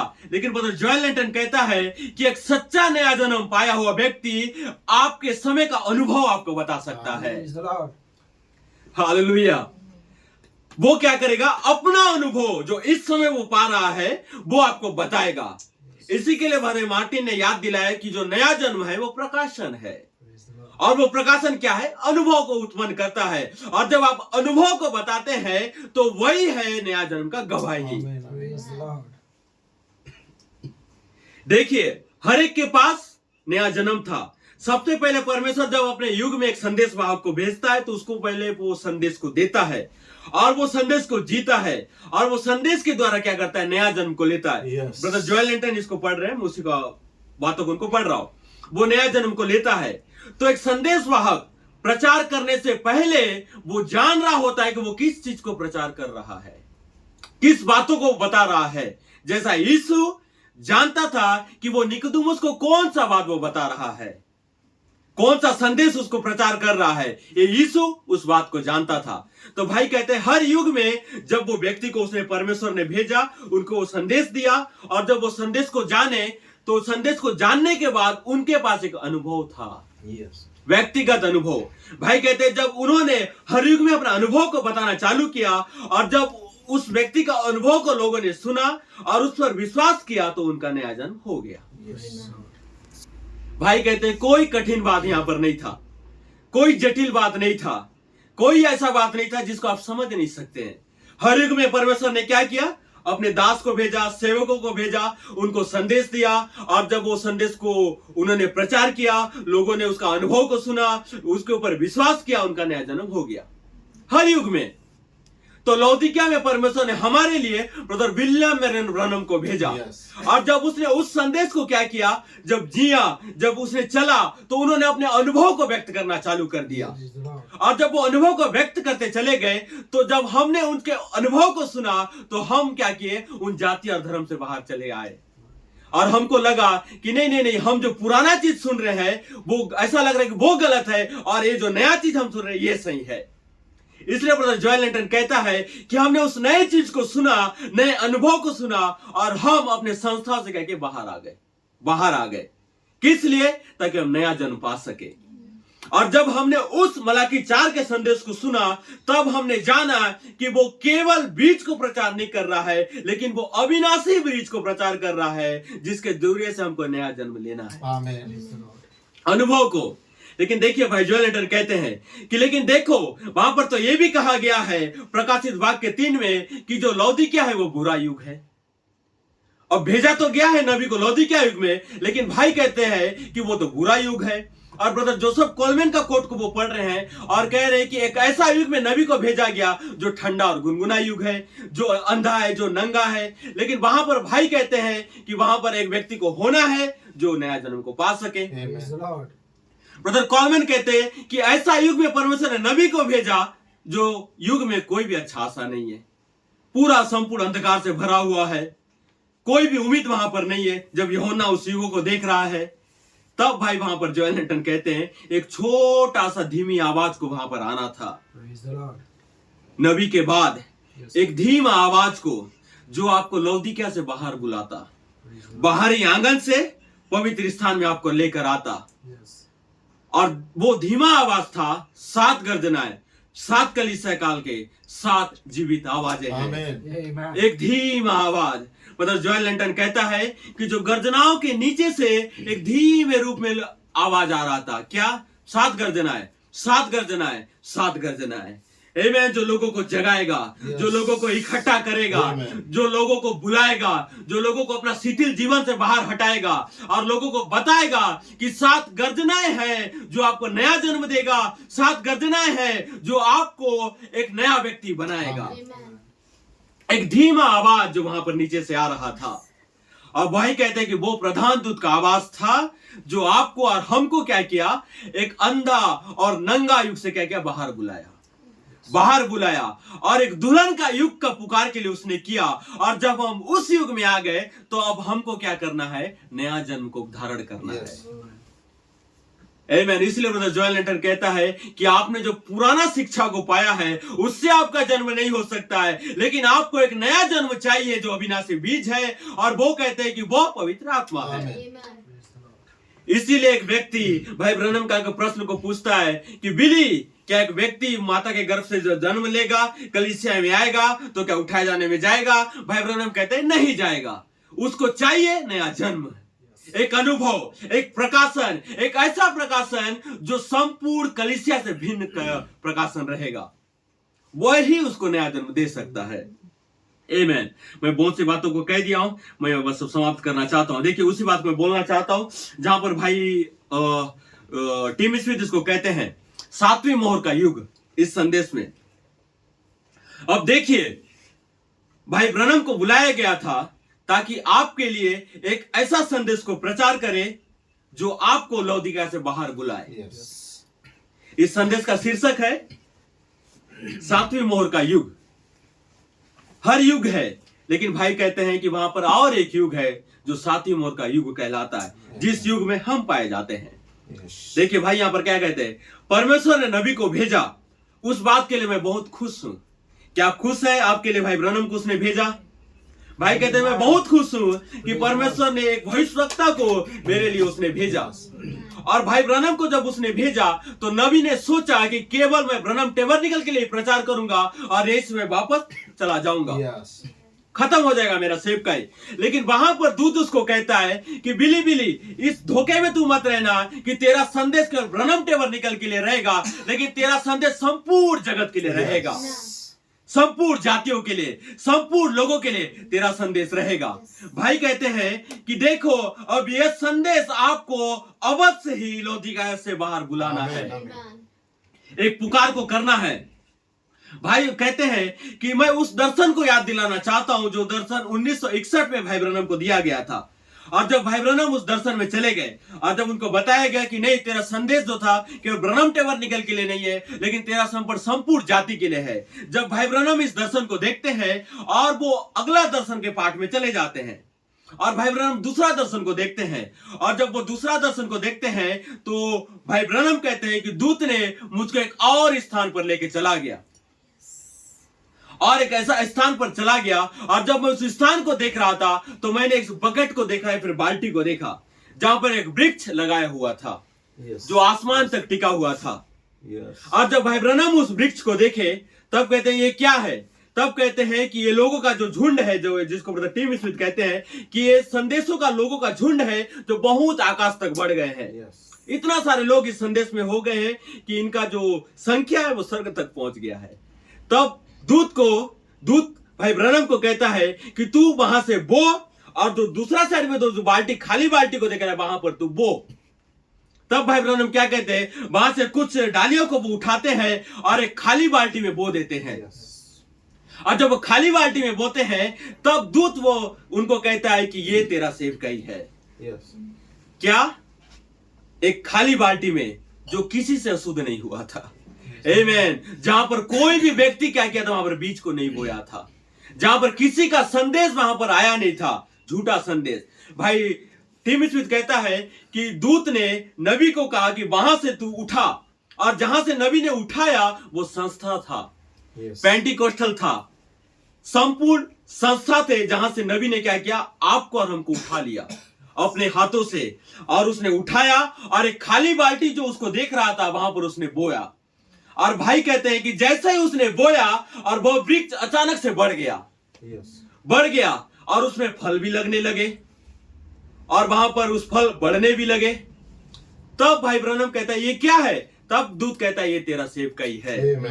दूसरे शब्दों में भाई ब्रनम ने आपको और हमको संस्था से बुलाया और एक ऐसा भूमि पर बोया जो भूमि अशुद्ध नहीं था, जो भूमि दूषित नहीं था।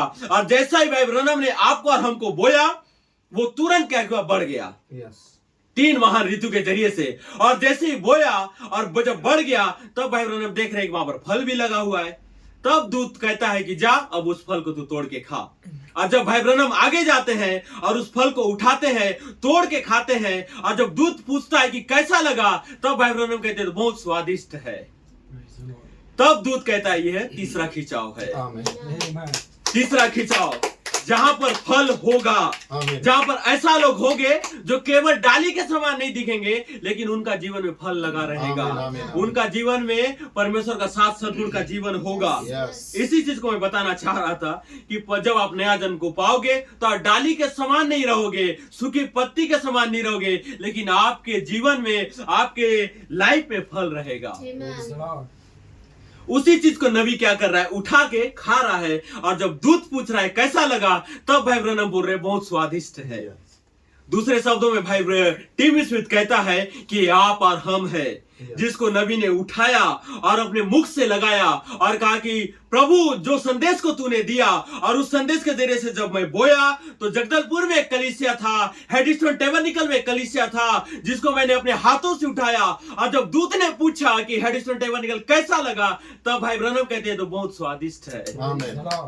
एक नया जन्म आपके अंदर फल को लेकर आएगा। नाश हुआ जीवन आपके अंदर नहीं रहेगा, या फिर मुरझाया हुआ जीवन आपके अंदर नहीं रहेगा, लेकिन आपके जीवन में आनंद रहेगा।